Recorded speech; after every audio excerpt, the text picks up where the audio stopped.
What is being reported on national television or in daily newspapers, mainstream press, that black newspapers, including the Journal and Guide, have been covering for years? This is Blair Durham with Black Wall Street Today, your media hub for all things black entrepreneurship, politics, news, and events in Hampton Roads and beyond. When I say black, y'all say Wall Street. Black Wall Street. Black Wall Street. When I say black, y'all say Wall Street. Black. Welcome to this 87th edition of Black Wall Street Today with Blair Durham, sponsored by Apex Financial Group of Virginia, Milestone Mental Health Agency, as well as the COO Team. We will get to hear from two of our sponsors a bit later in the show. I want to thank you all so much for your feedback, particularly as we are undergoing the pandemic.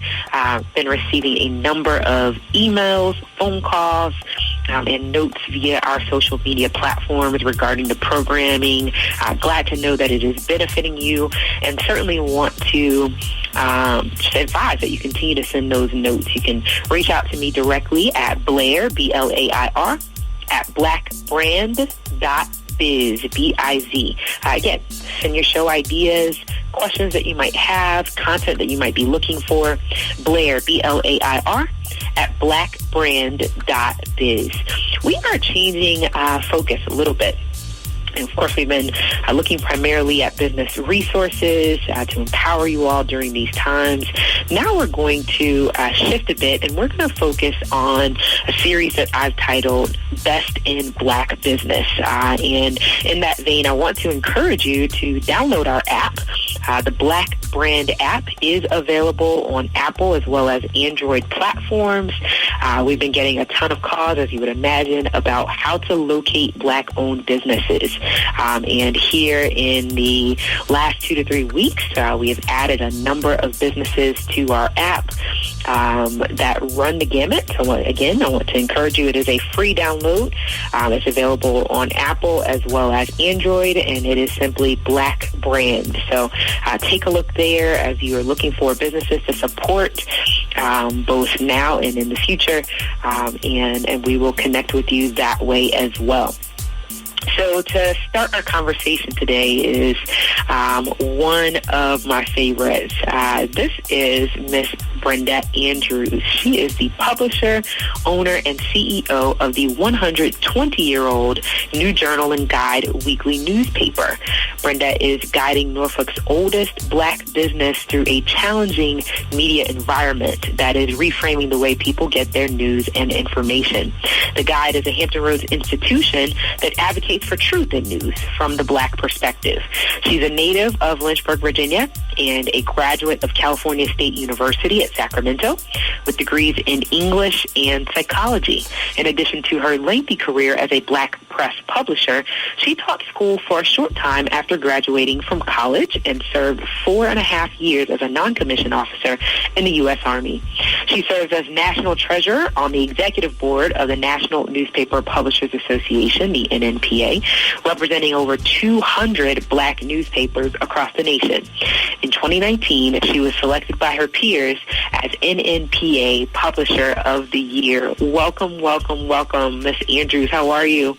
Thank you. I am just wonderful, and I do appreciate the opportunity to share a few moments with you and your audience today, Blair. I am so glad to have you. You represent so much of what this show is about. And so let's just go ahead and start the conversation. Talk to us a little bit further about sort of the mission of the New Journal and Guide newspaper. Well, the Journal and Guide and all black newspapers that are a part of our association, the National Newspaper Publishers Association, our mission was actually given to us in 1827 when the first I started to say African-American. However, I always have to remind people in 1827 we were not African Americans. We were Africans in America because we were still enslaved in most of the country. But in 1827, in the state of New York, the first black newspaper was founded, Freedom's Journal, and two publishers said at that time, for too long, others have spoken for us. Now it is time we speak for ourselves. And so 193 or whatever years beyond that point, we still operate. The Journaling Guide follows that mission that no one can or should tell our story outside of the Black perspective. And we are committed to, and have been since 1900, making that a part of who we are. Wow, that's profound. Kind of ties right into my next question, pertinent to the significance of media in the Black community in the current times that we're living in. So not just obviously the pandemic, but also where we're really confronting this issue of racism head on.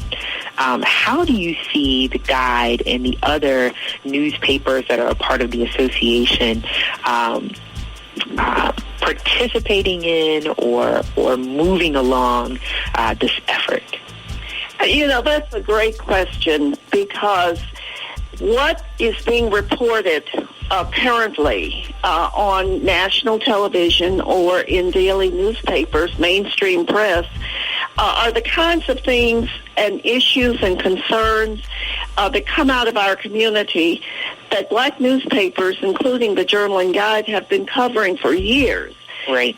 It's a good thing to have that national exposure.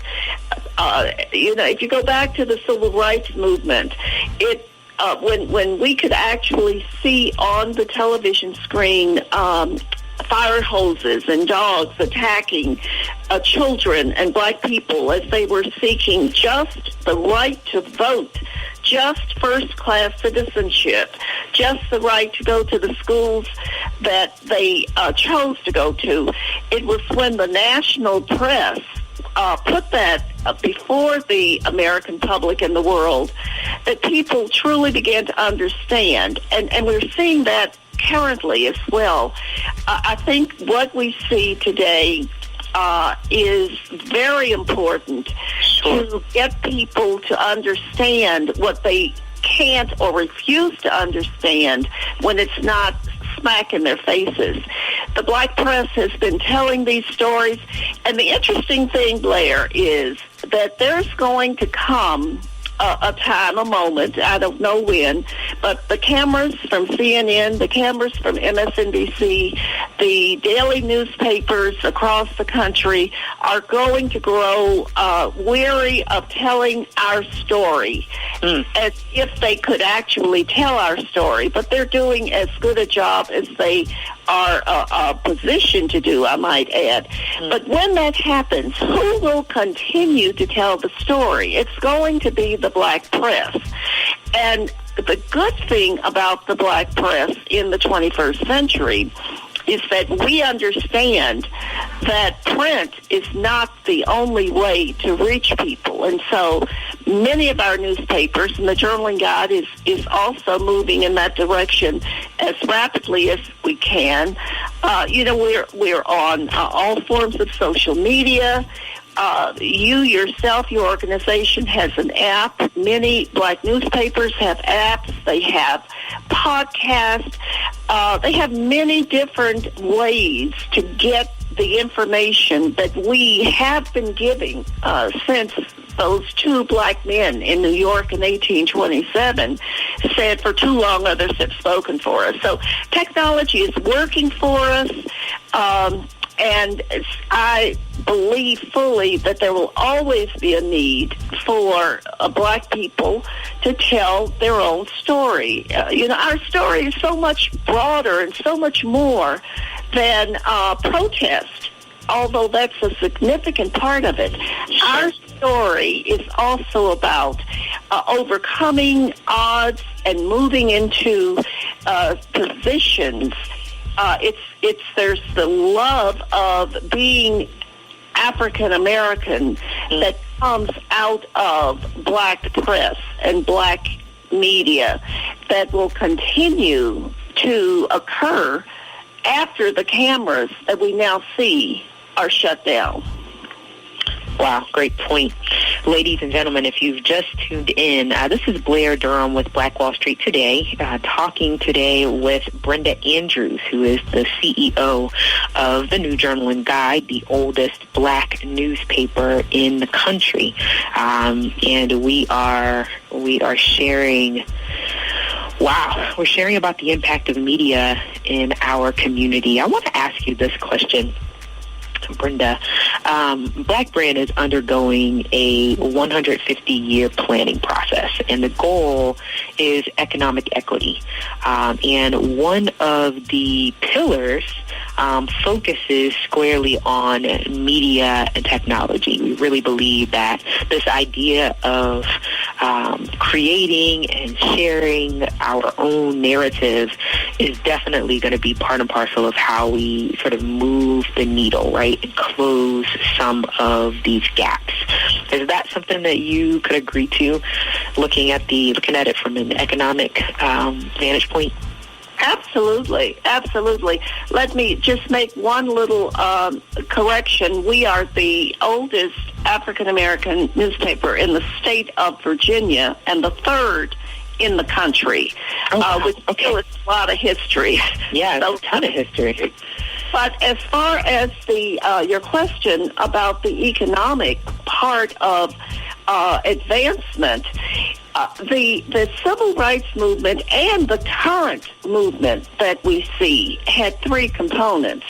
The first, so far the current movement has not addressed that third component, but we protest and we demonstrate, we march, we get out there. But the economic component, the third component that came out of economic boycotts, was a very, very important part of the civil rights movement of the past, and it will have to be an important part of the Black Lives Movement if it's going to be successful.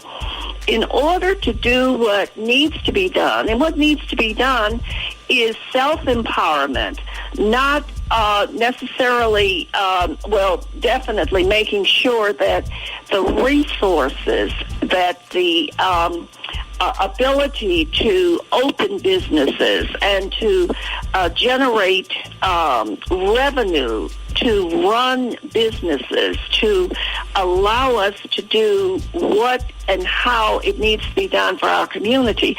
All of those things are important and costly, and it won't happen without economic ability. And so your 150 plan, and I did attend your program that you had last year where you announced that. I think it's a great idea. I want to know more about it, because one of the shortcomings that we have as a people is the lack of strategic planning and the lack of making sure that we have short-term goals and long-term goals. And when people hear 150, wow, that's a long time. That's a really long time. However, the world continues, and I'm not so sure that it's going to continue.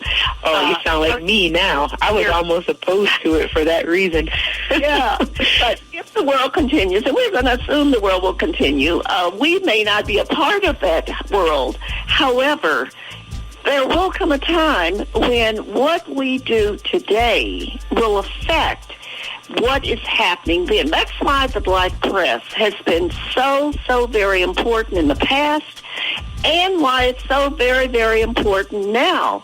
Because what we do in 2020, how we create the history, how we create what is happening and tell that story will be a part of 50 years from now, 100 and 150 years from now. And so I applaud you for being ambitious in that thinking. We need to enlarge our thinking beyond survival, which is a word I truly do dislike very much. because we have survived. Now it's time to move beyond that and move beyond that mentality. And the only way to move forward and to move beyond today is to think big. You know, I tell my any young person that I have a chance to talk with, think big. It might sound like it can't happen, but it won't happen if you don't envision it, because everything starts with a thought. That's how things are created. Good point. Man, I'm thinking about the plan, and I'm thinking about ways that we probably need to work together in developing it in light of just your vantage point and so forth. So I will certainly close the loop on that so that we can talk further. Absolutely. Yeah. I want to ask you this. COVID has no doubt impacted all business. And I know that it likely had an impact on the New Journal and Guide. What was that impact, and kind of what were you forced to do in order to maintain your mission? Well, I had to make a very, very heartbreaking decision that I would actually cease publication for a 6-week period.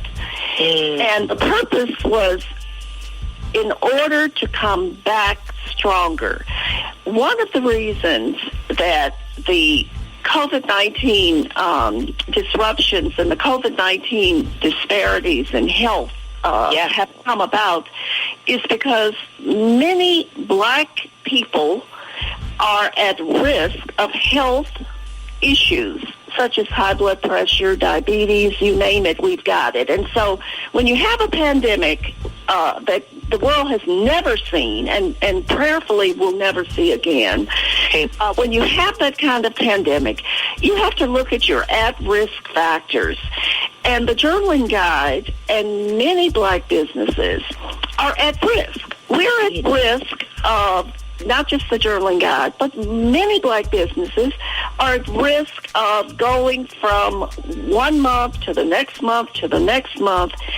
And when you're in, and we were and still are in the midst of a pandemic, it became necessary to look strategically at where will the Journaling Guide after 120 years be at the end of 2020.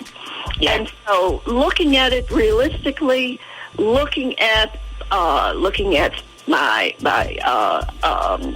scheduling of advertising, because most businesses closed or at least shut down the operations that they were.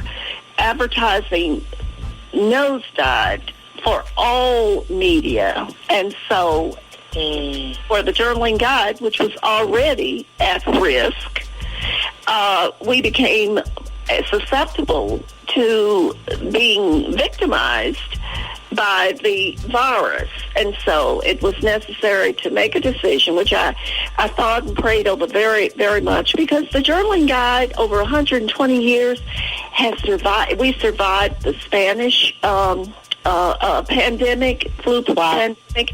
We survived World War I, World War II, Korean War, every war. We've survived Jim Crow. We've survived the era of lynchings. We've survived J. Edgar Hoover, who of the FBI, who took it upon himself to try very hard to eliminate black newspapers and never missed an issue. And on my watch in 2020, I certainly did not want my legacy of the Journaling Guide's 30-some years that I've been here. I did not want my legacy to be that COVID-19 victimized the Journaling Guide when Jim Crow and J. Edgar Hoover and World War I and World War II and so forth and so forth and so forth had not done that. So the closure for a short time. Brenda, we got to take a break. Oh, this is so good, though. Brenda, will you promise me that you're going to come back on our show? I do, Blair. I gotta finish this conversation. That I had 20 minutes of talk in me, but as you can see, you've got an hour. We'll talk more, though. I want to thank you so much for coming on Black Wall Street today, and we will be back in just a few moments with Money Talk.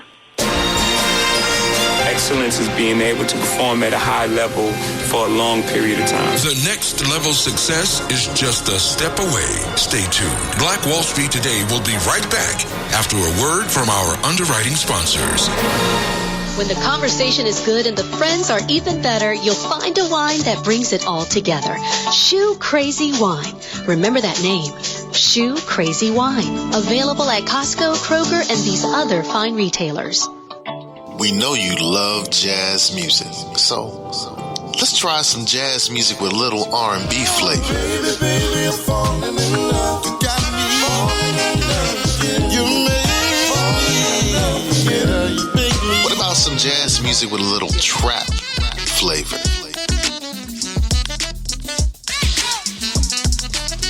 Jazz and Caribbean.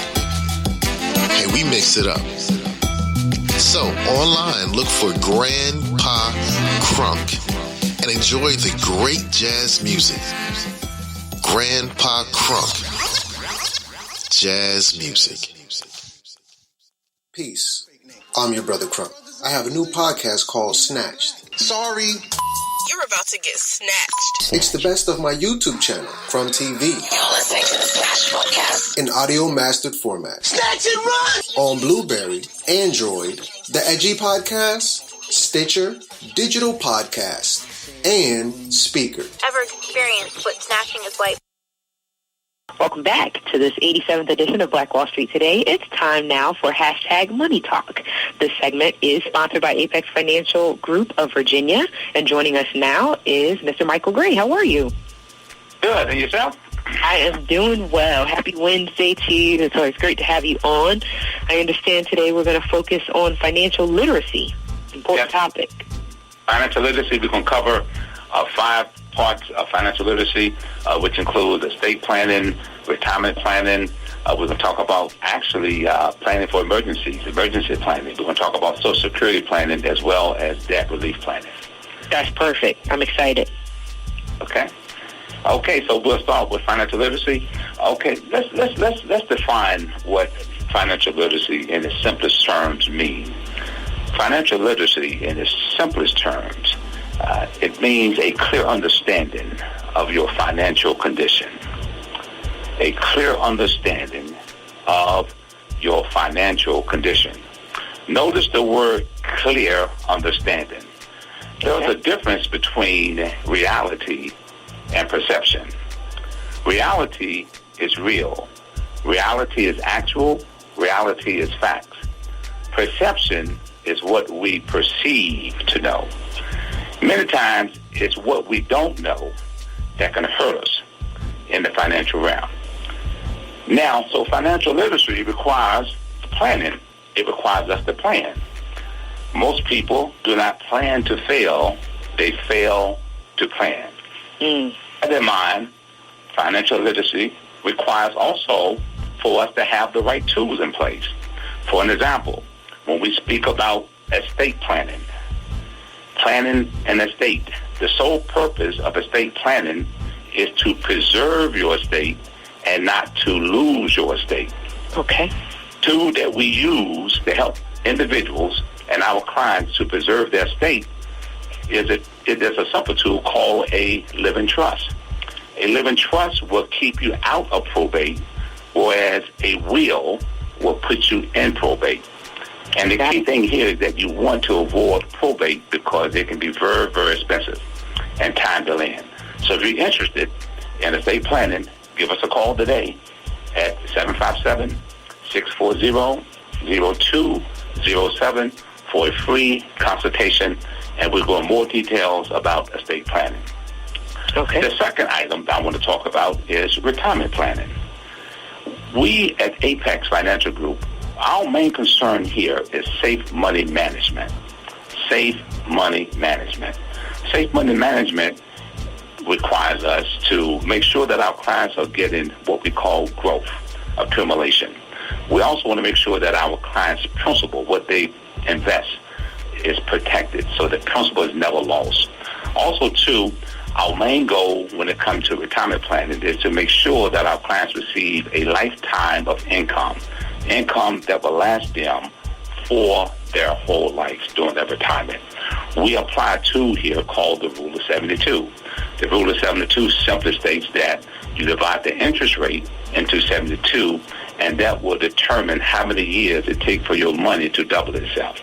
And so we apply that rule, and many times having our clients to have a better retirement, and also through the growth and the contribution phase of retirement planning. Also, too, we have a concern today because of the pandemic. A lot of individuals in the marketplace today are concerned about losing value in their accounts when it comes to the 401ks, the IRA, the TSPs, and this is due to market volatility. In our society today with the pandemic, we have what we call wide swings in the stock market. The market goes up, market comes down. And in many cases, people are losing up to 20 to 30% values in their accounts that's tied to these markets. What we do here is we try to keep our clients out of harm's way. And that way they can have their principal protected and at the same time realize a good growth. And so if you're interested in retirement planning, again, you can call us today for a free consultation. The number here is 757-640-0207. Call today. The other item I want to talk about when it comes to financial literacy is a lot of times we have a tendency not to plan for emergencies. Now, simply stated, most cases, we're told to put 3 months to 6 months aside for emergency situations of our income. But today, with the pandemic, so many people are experiencing hardships. And with this new CARES Act, the CARES Act, this is an opportunity for a lot of individuals today that are having some difficulties or some hardship due to this pandemic because of loss of income or loss of job. With the CARES Act gives an opportunity for individual to withdraw up to $100,000, okay, out of their retirement account, whether it be a 401k, TSP, IRA, due to a hardship without any penalties, even before age 59 and a half. So you can withdraw up to $100,000 without any penalties if there's a hardship out of a qualified retirement account. And so we have allotted our clients with the CARES Act. And if you're experiencing hardship today and like to know more about that, please give us a call today at 757-640-0207. The other item that's on the schedule today is what we call Social Security planning. Okay. Now, a lot of times people don't look at Social Security as a planning tool, but Social Security is really a planning tool. And the reason for that being is because so many people don't have any idea whether they want to start their benefits at age 62, whether at age 66, or some want to wait to age 70. Regardless what the case may be, we can give you a free Social Security review. And this will help you to determine which is right for you, whether it be early, whether it be for retirement age, or whether it be at age 70. And so we have some different programs here. For example, that could be a help to many people. One, the spousal benefit, 2 qualifying spouses. We'll have 2 qualifying spouses.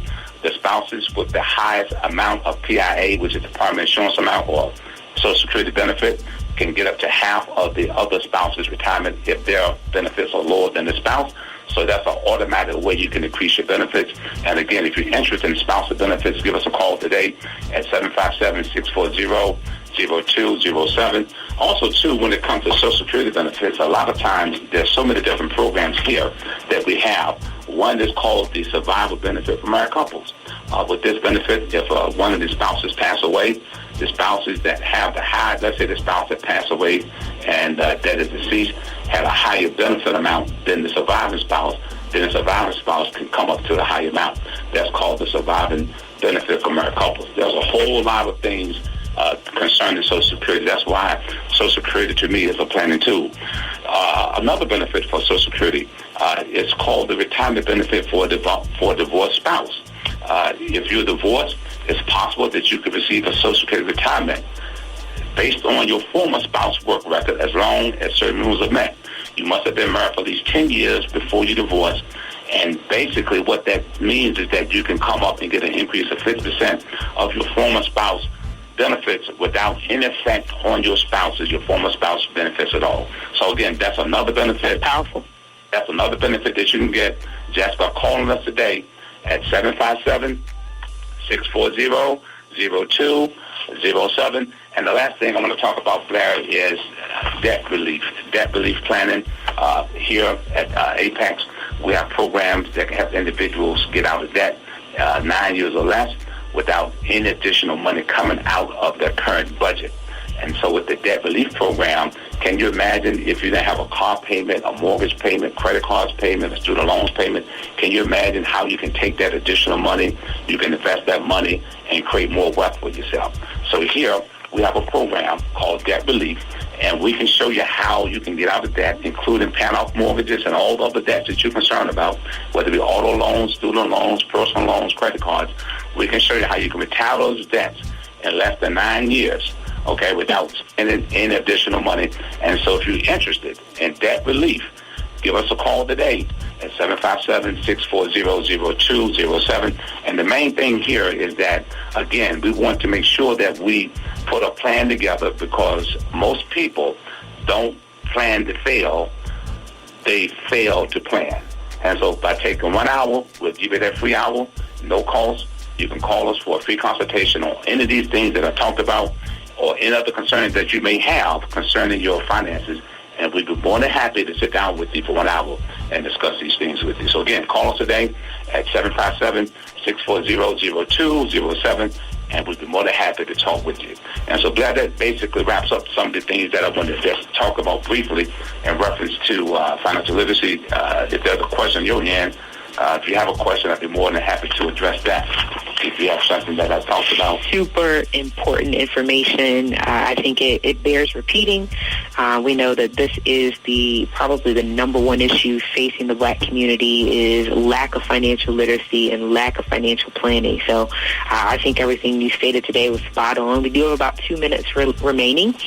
Do you care to give us an update on things in terms of federal legislation and perhaps any additional stimulus monies, any update with regard to the PPP program or the EIDL program? Okay, yes. With the PPP program, that money is still available. Businesses can still apply for the PPP as well as the EIDL program. Money is still available for both those programs. And again, most business owners can apply for both. Also, too, with the stimulus for wage earners, employees, they still looking at and considering also maybe doing a second wave, a stimulus payment of $1,200. That have not yet been approved through the House and the Senate, but the talk is that it's going to probably be another check coming to most Americans for $1,200. So that's a quick update on the stimulus programs. Okay. All right. Take that. Sounds fantastic. All right, what do we have to look forward to next week as we're wrapping up here? Next week, we're going to talk about some other key ingredients, key tools that we can use in helping us to build what I call an airtight financial plan. And next week, we're going to continue to talk about things that we need to include in our financial plans that will give us the retirement and the wealth that we're trying to create. Okay, I think that's awesome. All right, well, this has been another edition of #Money Talk with Michael Gray. This has been sponsored by Apex Financial Group of Virginia. You can get more information online at apexfinancialgroupofva.com, or, again, you're welcome to call for a free consultation at 757-640-0207. Again, that's area code 757-640-0207. All right. Thank you so much, sir.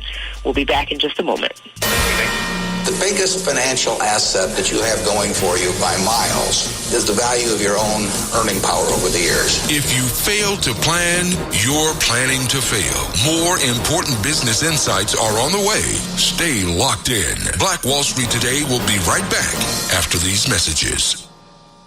Hey, this is Seiko, DJ Seiko Varner, the producer of this podcast. So when I'm not producing podcasts, I'm actually DJing wedding receptions, corporate events, proms, other formals, and I would love to take care of your special event. So our company is Positive Vibes Incorporated, www.positivevibes.net. That's www.positivevibes.net. We've been performing for over 25 years, and we would love to bring our expertise and our fun to your special event.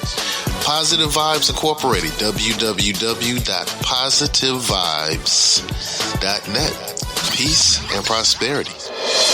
And now, more Black Wall Street Today with Blair Durham on Smooth 88.1 WHOV. Welcome back. It's the 87th edition of Black Wall Street Today with Blair Durham. Our focus today, this is Volume 1 of Best in Black Business. I'm so excited to have one of our sponsors on the line for our final segment.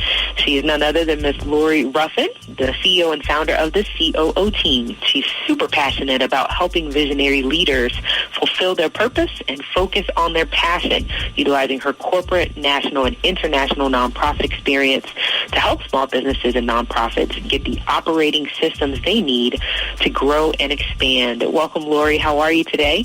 I'm doing well, Blair. So glad to be with you, as always. It's always super on point. And so I know today we wanted to just kind of have a general conversation about the importance of strategic planning. I know for me, when I'm thinking about a lot of the small businesses that we work with and that access to capital issue, it typically it points right at sort of the lack of a strategic plan. So I want to hear from you. What are you seeing as you are empowering business owners and nonprofits to create the strategic plan? How are they utilizing it to the benefit of their communities? Yes, definitely. Well, so Blair, what I find is that oftentimes leaders of nonprofits, especially founders, are visionary types. They are folks that see things before they materialize. They are pioneers. They have a knack for creating something out of nothing, and they have huge ideas and dreams and concepts. Yeah. Sometimes one of the challenges that they face is translating those big ideas into strategies and then the bite-sized steps that lead to successful execution and implementation. And that's what a strategic planning process does. It helps take those big ideas, really clarify them so that they can be in shareable form, and then it helps people translate that so that a team can get around it and execute it. Yeah, I think without that translation, some ideas just never really get off the ground. Wow. Yeah, you said a mouthful. Because you're right. We can see what we'd like the future to become, but in terms of how to actually get there and how to get the folks on board to make it happen, it's a different story. And so I appreciate your expertise in that regard. What do you have coming up by way of assistance for nonprofit leaders? Yes, so the COO team really saw that after working with high net worth donors and just really being in a community of philanthropists, saw that there needs to be a process for organizations that don't have rhythms of doing strategic planning. There needed to be a way for organizations to be guided through a process. If people, sometimes organizations have board members that will lead them through that. Other times they may hire a consultant that can come in for a season. That can get quite pricey. Our goal was to create a mechanism for leaders to get the strategic plans that they need, but at an affordable rate and through a communal process. So we developed a strategic accelerator called the COO Team Strategy Academy. And what we do is we bring together organizations to really walk through a step-by-step process to build their strategic plan. Each week, we do some training and we provide a framework and a workbook and guidance so that each organization can really clarify three things: their scope, and then their strategy, and then their systems for how they will implement their strategic plan. Scope, strategy, and systems. Yes. So we actually, we just launched our next round this week, and we are still accepting applications for organizations that might want to go through it. It's a 90-day process.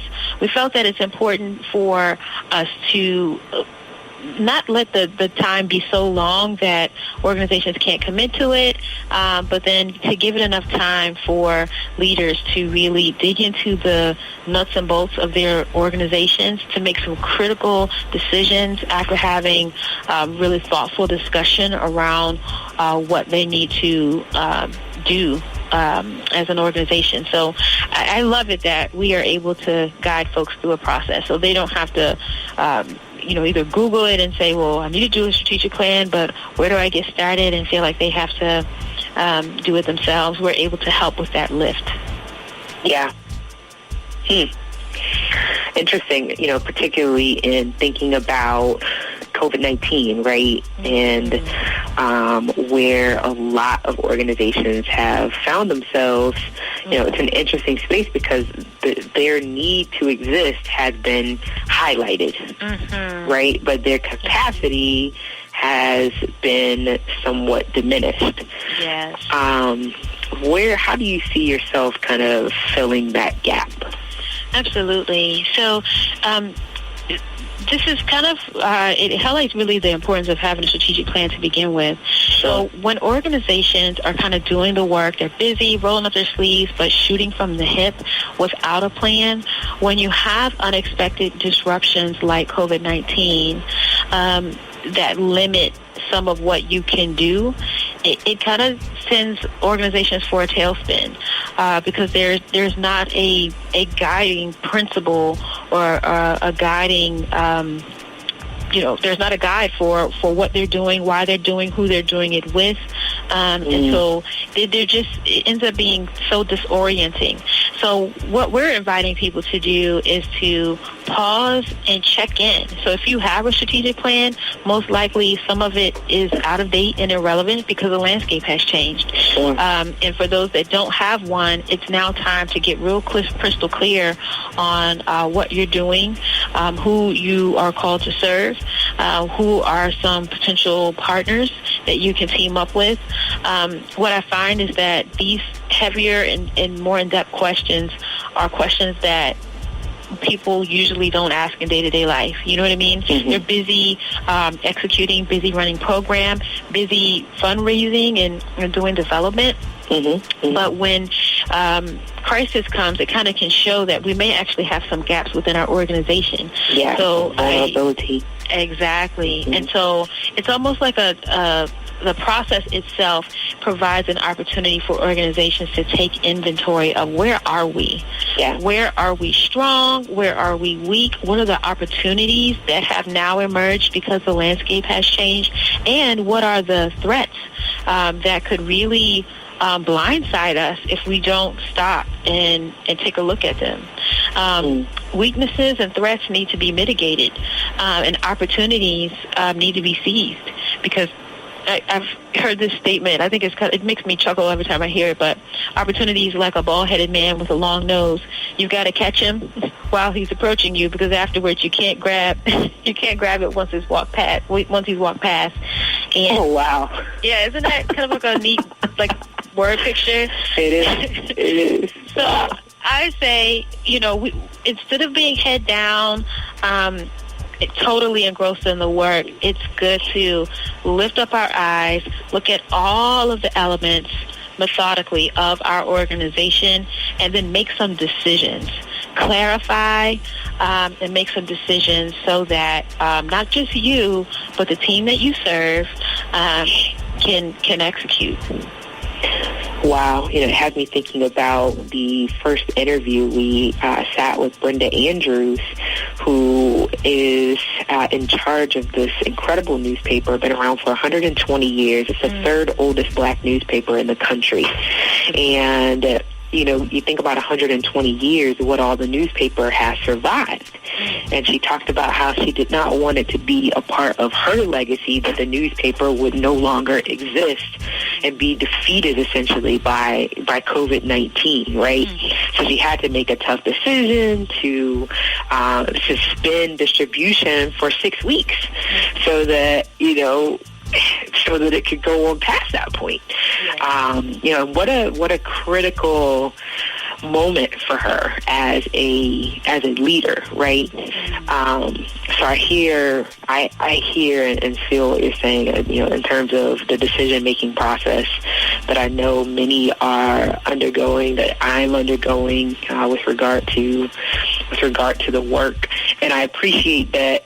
I hear you saying we hold hands through this because we recognize this is not easy. It's not.